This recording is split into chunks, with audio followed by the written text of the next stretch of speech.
But now the encouraging thing is that Jesus kind of puts that mirror in front of the church of Ephesus, puts that mirror in front of us. And I know that many of us right here, right now, are having that response. We know that things have gone in the way that Jesus hasn't been center stage maybe for a while. And that's good that we recognize it. That's good that the Spirit of God is testifying to that in our hearts, because that means that we can do something about it. That means that we can make a change. And here Jesus, and that's the motivation of Jesus, his desire is for us to truly experience real, true spiritual health. You know, and the reality is that he's going to give us steps to repair and to revive that dying relationship, first with God, but don't miss it, by extension with others, because when we passionately love God, we will love other people because they're just as important to God.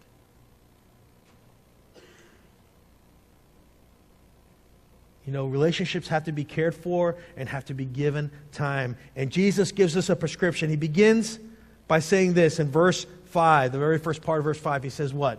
He says, remember the height from which you have fallen. That's 1. Repent. That's 2. And 3, do the things you did at first. That's the prescription.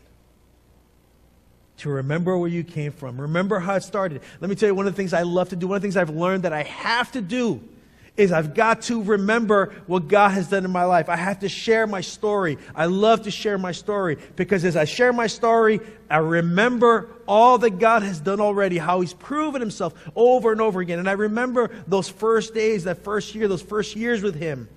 That passionate love of the things that God came into my life, guys, and it was a complete utter turnaround in my life. I remember those first encounters with God. I was transformed. And you know how we sing that song, you know, I was blind and now I see, but I can tell you honestly that I lived that. I remember literally after accepting Christ how my understanding and my vision of the world and my life became so crystal clear.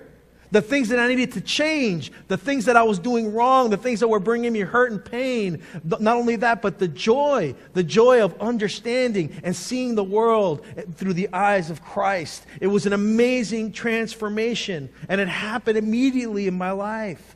Do you remember that? Do you remember those moments when God came in and changed you? You know, I shared yesterday that I remembered. I carried my Bible everywhere, and I didn't care. Okay, when I went to school in high school, and I walked around with my Bible, and people made fun of me, and I didn't care.